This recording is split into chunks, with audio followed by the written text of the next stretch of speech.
রয়েছে আমরা জানি এবং বিশ্বাস করি। তাহলে হয়তো বলবেন যে সবই জানেন, তাহলে আবার আসলেন বা এত কথা কেন হচ্ছে। 17 বছর আপনাদের সাথে দেখা নাই, 17 বছর আপনাদের মত বিনিময় হয়নি, আপনাদের সুখ দুঃখের কথা আমরা জানতে চাইলেও আমরা পারিনি। জেল, মামলা, হামলার কারণে আমরাও পরিবার থেকে বিতাড়িত ছিলাম, পলায়িত ছিলাম, আমরাও নানান অশান্তি ফেস করেছি। আমার পাশে আপনাদের সুযোগ্য সাধারণ সম্পাদক নাজমা আক্তার জেল খেটেছে। একটা পুরুষ জেল খাটা, একটা পরিবারের মাথা যখন জেলে যায় কি হয়, আমার হাজবেন্ড জেলে ছিল আমি জানি, কিন্তু একটা নারী জেলে যাওয়া তার চেয়েও কঠিন। তো এই ফ্যাসিস্ট সরকার কোনো দিক থেকেই আমাদেরকে রেহাই দেয়নি, শান্তি দেয়নি। আপনাদের ঘরে ঘরে ভাই ছিল, বাবা ছিল, স্বামী ছিল, আপনারাও এই অভিজ্ঞতা পেয়েছেন।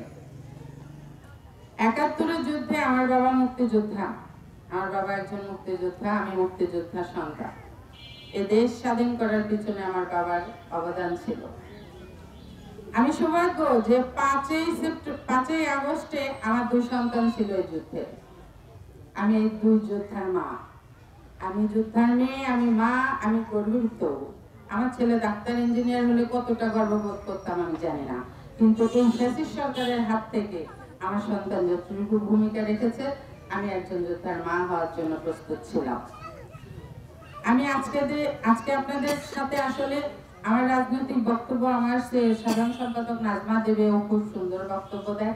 আমি শুধু আপনাদের সাথে ভাব বিনিময় সাধারণ কিছু কথা বলছি। বিষয়টা হচ্ছে যে আগামী দিন ছাত্র আন্দোলনের মাধ্যম দিয়ে আপনাদের সবার সহযোগিতায় আমরা দেখেছি রাস্তায় নেমে অনেক মা বোনেরা খড়ি, লাঠি, সোটা, অনেককে খাবার দিয়েছে, পানি দিয়েছে, অনেক দোকানদার দোকান ফ্রি করে দিয়েছে, অনেক রিক্সাওয়ালা ফ্রি নিয়ে গেছে। তার মানে শুধু বিএনপি না, এই দেশের 19 কোটি লোক নির্যাতিত ছিল, একটা সুযোগের অপেক্ষায় ছিল। সেই সুযোগটা যখন ছাত্র আন্দোলনের মাধ্যম দিয়ে আমরা পেয়েছিলাম, আমরা সবাই ঝাঁপিয়ে পড়েছি। এই নতুন বাংলাদেশ গড়ার পিছনে আপনাদের আমাদের প্রত্যেকেরই অবদান রয়েছে। তাই আমার নেতা, আমার নেত্রী বেগম খালেদা জিয়া, আগামী দিনের রাষ্ট্রনায়ক তারেক রহমানের বক্তব্য হচ্ছে 31 দফা। 31 দফা আপনারা যারা শিক্ষিত 31 দফা পড়ে দেখবেন, এই দেশের প্রত্যেকটি মানুষের চাওয়া পাওয়া এই 31 দফার মধ্যে রয়েছে। তো আমরা শুধু এইটুকু আহ্বান জানাতে আপনাদের মাঝে আজকে এই শীত উপেক্ষা করে এসেছি। আপনারাও কথা শুনতে এসেছেন, আপনাদেরকে আবারও ধন্যবাদ জানাই।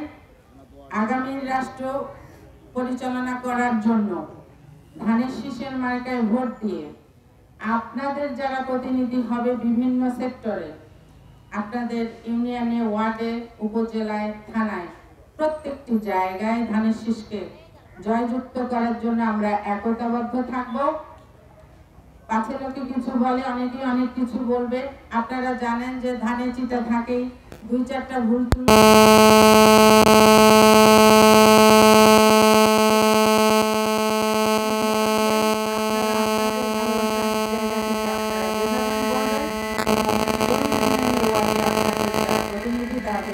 শক্তিশালী করবে, এই আশায় ব্যক্ত রেখে আমি আমার সংক্ষিপ্ত বক্তব্য শেষ করছি।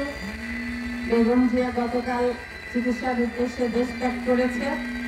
আপনাদের দোয়াতে সে দীর্ঘ সময়,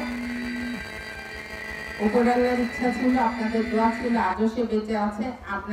আপনারা আগামীতে আবারও দোয়া রাখবেন সে যেন সুন্দর সুস্থ হয়ে